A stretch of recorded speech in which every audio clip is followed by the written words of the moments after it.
Hello everyone. Today, I'm back to share with you the next chapter of the story about the single mother, Tuna. Hope you enjoy the video. Since the day Alex had his accident and was hospitalized, Tuna's life has nearly turned upside down. She stayed by his side constantly, through long nights changing his bandages, wiping his sweat, and early mornings feeding him spoonfuls of porridge while waiting for the doctor's rounds. In her heart, she wished for only one thing: that Alex would recover his memory soon, so he could return to work and escape the haze he was trapped in. But regaining memory is not something that can happen overnight.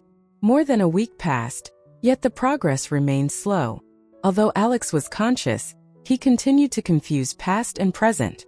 Sometimes he recognized Tuna. Other times he looked at her with distant eyes, as if they had never met. Each time that happened, Tuna felt her heart tighten. During the day, the doctor guided him through memory exercises, reading names of familiar people, looking at old photos, or jotting down memories that Tuna shared with him. At night, only when Alex fell asleep did she allow herself to quietly sigh, gazing out the hospital window, wondering when life would return to normal. She knew Alex was under immense pressure from work, ongoing contracts, major issues at the company. Everything was waiting for him to return and handle. But at the moment, he could only read documents for a few minutes before forgetting again. He couldn't even sign his own name properly. One afternoon, as the golden light shone through the hospital room, Tuna sat beside his bed, gently brushing Alex's hair. Her heart was filled with fear. What if his memory never comes back? The thought pierced her chest. But when she saw his peaceful sleeping face, she reminded herself to stay strong. No matter how hard it became, she would stay by his side, because she believed that not only his memories, but Alex's heart would eventually find its way back to her.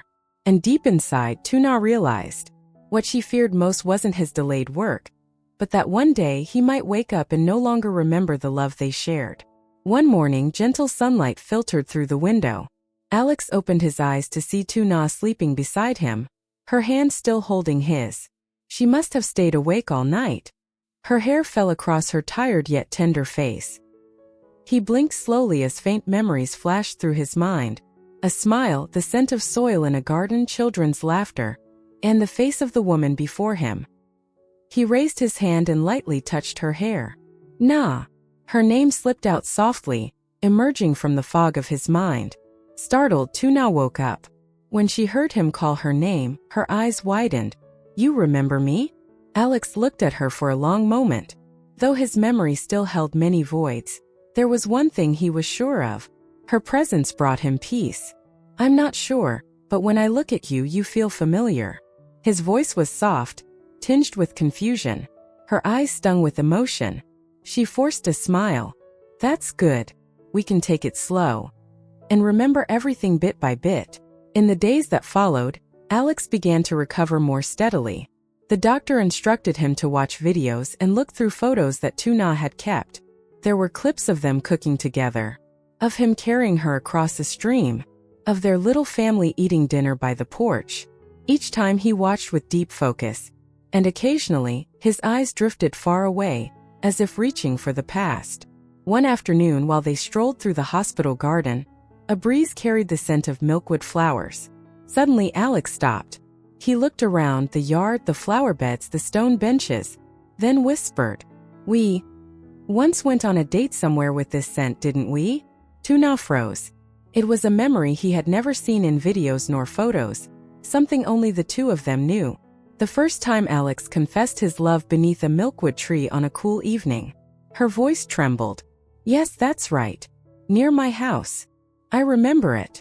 Alex smiled gently, his gaze warm and close. From that moment, hope filled her heart. It wasn't a sudden miracle, but little by little, Alex was truly finding his way back to her. That afternoon, after physical therapy, Alex felt tired and returned to his room. Tuna helped him into a chair, adjusting the pillow so he could rest comfortably. Alex closed his eyes. The faint sounds outside, footsteps, a rolling cart, doctors whispering, mixed with the smell of disinfectant, creating a strange stillness. Suddenly, a sharp pain flashed across his temple. His heart pounded. Fragmented images flooded his mind, so fast he had to hold his head. Ah, Tử Na. He groaned. She rushed to him, grabbing his hand. Alex, what's wrong? He trembled slightly, took a long breath, then opened his eyes. His expression became complicated, like someone who had gone somewhere far and just returned. Tử na. I remember. I proposed to you. She froze. You proposed? Alex nodded, still short of breath. That day, I prepared a ring, a small one. I told you, if you agree, I want to hold your hand for the rest of my life. You cried and hugged me. His voice broke. That memory was real. That night, beneath the milkwood tree, Alex had knelt and offered her a simple but heartfelt ring. She cried, both from joy and disbelief that someone like her, an ordinary girl, could be loved so deeply. Tuna squeezed his hand, her eyes brimming. Yes, yes. I remember it so clearly. Her voice shook. You really remembered. Alex looked into her eyes, and for the first time since waking up, his gaze felt familiar, filled with emotions from the past. I haven't remembered everything, but anything about you. Whenever I close my eyes, I can feel it. Tears streamed down her cheeks. She placed his hand on her cheek and smiled through her sobs. As long as you still remember me, everything else will come back in time. Alex smiled, gentle just like he used to. But then he surprised her again, when he looked at her and slowly asked, the ring, do you still have it? She stopped breathing for a moment. That ring was in the bedside drawer at home, kept like a treasure. Every day she would look at it, like a promise that he'd return. Yes, I still have it, just like the first day. Her voice quivered. Alex held her hand, tighter, warmer. When I'm discharged, will you wear it again? The question pierced straight into her heart. She burst into tears, this time out of happiness. I'm always ready, Alex. Outside the window, the sky slowly turned a soft orange. The afternoon sunlight enveloped them in a warm, quiet embrace. A precious memory had returned, and from this moment the path leading Alex back home had grown brighter. After the doctor assessed that Alex's condition was stable, he allowed Alex to return home for continued care. The news made Tuna so happy that she couldn't sleep. She was excited yet anxious, wondering whether being back in familiar surroundings would help awaken more of Alex's memories. The day they returned, golden sunlight spread across the road leading to their small home. Sitting in the car, Alex watched the scenery pass by. A dry stream, trees along the roadside, a few simple wooden houses. Everything felt familiar, yet distant. From time to time, Tuna glanced at him, still holding his hand gently, as if afraid this moment was only a dream. When the car stopped in the yard, small footsteps ran out even before the door opened. Papa! Little Eri rushed toward Alex, his eyes bright, his smile warm like sunshine. Alex froze. The child hugged his leg tightly, pressing his face against him as if he had waited forever. Papa's home. Papa, do you remember me? Alex crouched down, staring at the round, adorable face, soft hair, faint scent of milk. For a moment, a memory flickered. He carried Eri on his shoulders while the boy giggled. He fed him spoonfuls of porridge, wiping his mouth with a cloth. And once, when Eri was sick with a fever, Alex stayed up all night holding him. His heart clenched. Eri. He whispered the name, his voice trembling. The child looked up, eyes filled with hope. Papa really remembers? Alex didn't answer right away. He simply wrapped the boy in his arms, his heart quivering, because in that instant, he knew. He loved this child more than he loved his own memories. Standing beside them, Tuna quietly wiped her tears. Her gaze followed father and son, as if all the pain from the past days had melted away. Eri hugged Alex's neck and whispered, Papa, there's cake at home that you like. I saved it for you. I didn't eat it. Alex chuckled, a soft, warm sound. They went inside. The smell of ginger, dried lotus, and old wood blended into a peaceful air. Alex looked around, every item, every photo on the wall. There was a picture of him carrying Tuna across a meadow, one of all three sitting around a fire. A tiny photo, Eri's little hand resting on Alex's. He paused before a small wooden table. Inside its box was the engagement ring. In a single heartbeat, memories flooded back. The moment he bought the ring. At a small shop downtown. The moment he cooked dinner himself, heart trembling with nerves. The moment Tuna burst into tears, nodding over and over, hugging him tightly. His chest tightened. Tuna gently touched his shoulder. "What's wrong?" Alex turned to her. His eyes suddenly red. "I remember." Her heart squeezed painfully. She covered her mouth, tears falling endlessly. He took her hand and held it tight, this time not out of confusion, but because he had truly returned. Little Eri blinked, raised both arms, and said, "Hug, hug. All three." Alex laughed, pulling both Tuna and Eri into his embrace. The three of them hugged in the small house, bathed in soft afternoon light. They were no longer fragments of memory, no longer empty spaces in his mind. For the first time since the accident, Alex felt truly alive. And he belonged here, with Tuna and Eri. That evening, after a simple family dinner, Alex sat at the old desk in his room. The warm light cast across his face, no longer foggy like before, but sharp, deep, and cold. Beside him, Tuna set down a cup of ginger tea and whispered, "Don't stay up too late. The doctor said you need lots of rest." Alex smiled and held her hand. "I know, but there's something I need to go through." She nodded and quietly left, giving him space. Alex opened his laptop. Documents appeared, contracts, emails, financial reports, photos of the warehouse. He carefully scanned each line, every sentence, every number. A part of them felt strangely familiar, even though his memory was still incomplete. A shipment missing, a large sum of money gone, and worst of all, the documents bore his signature. But Alex knew that signature wasn't his. He enlarged the image and compared it to other documents. The strokes were subtly different. Anyone unfamiliar with his writing wouldn't notice. "A forgery," Alex murmured. He checked his emails. Many messages had been deleted, but strangely, the logs showed that a secondary account had accessed his inbox just days before the accident. The name of the secondary account. "Am I?" Alex's expression darkened. Another memory flashed. Me, a woman who used to work at the company, always paying excessive attention to him. She looked at him with an odd sense of possession. He had warned her to keep a distance, and after that everything went silent. Only now did Alex realize that silence had been the warning. He opened an old notebook. On the first page, a messy line written days before he lost his memory. "Me suspicious. Don't trust. Check warehouse number 3. Alex's heartbeat quickened. So he had sensed something was wrong even before. He played the warehouse surveillance footage stored in his laptop. A blurry scene appeared. Warehouse number 3 late at night. A woman entered, wearing a hat and mask. But her posture, her hair, her bracelet, they gave her away. It was me. Alex clenched his fist. She took documents, carried boxes outside. Then the video cut off.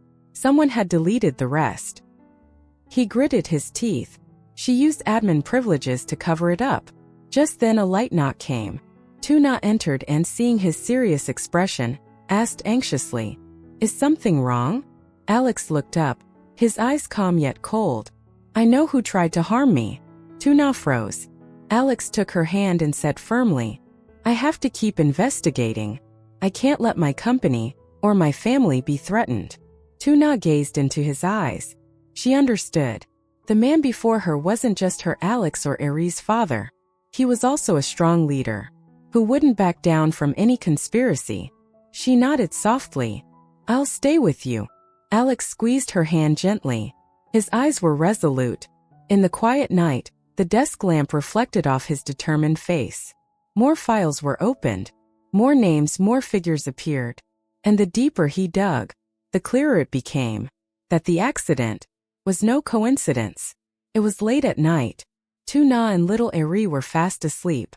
Only Alex remained awake, bathed in cold blue light from his laptop, tension etched across his face. He expanded the investigation. Not only emails, he checked shipping logs, HR records, and suspicious activity in company accounts over recent months. A series of strange transactions stood out. Large sums transferred from the reserve fund, routed through multiple foreign accounts, and finally landing at a shell company. Its name, S&T Global Trade. Alex stared at the name. Something about it felt familiar, but he couldn't recall clearly. He dug deeper into old records. In a hidden corner of the finance folder, a restricted report appeared. Only the CEO could open it, but his access privileges had been altered. Alex pressed his lips together and opened his old notebook. A faint handwritten password appeared, slightly smudged, but he remembered creating it for emergencies. He entered it. Access granted. Files popped up. A short note, written in his own hand. S&T Global Trade equals Lamb's partner. Not transparent. Investigate ASAP. Dangerous.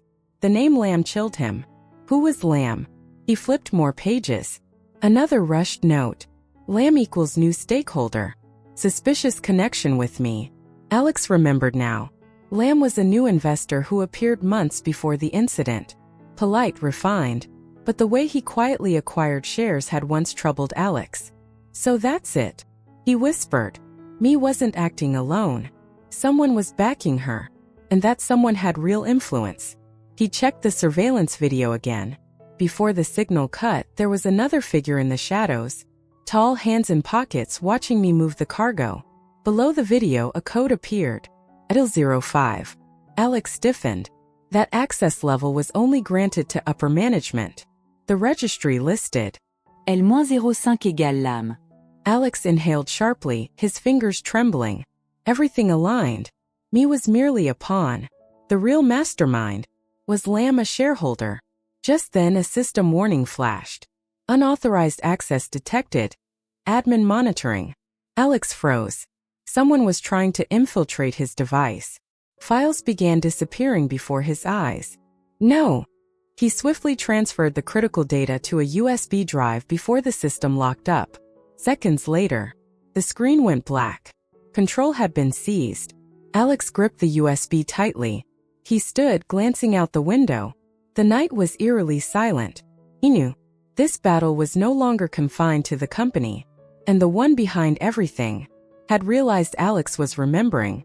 The next morning, as Tuna prepared breakfast, Alex sat silently at the table, expression darker than ever. Are you okay? She asked nervously. Alex took her hand, his voice low. I found out who's behind me. That person might be dangerous. But I have to keep digging. Because if I don't, neither I nor our family will be safe. Tuna trembled slightly but nodded. I'll stay with you. Alex smiled faintly. Now, he wasn't only fighting to clear his name. He was fighting to protect the family he loved. He slipped the USB into his pocket. His eyes grew sharp. It's time to confront Lamb.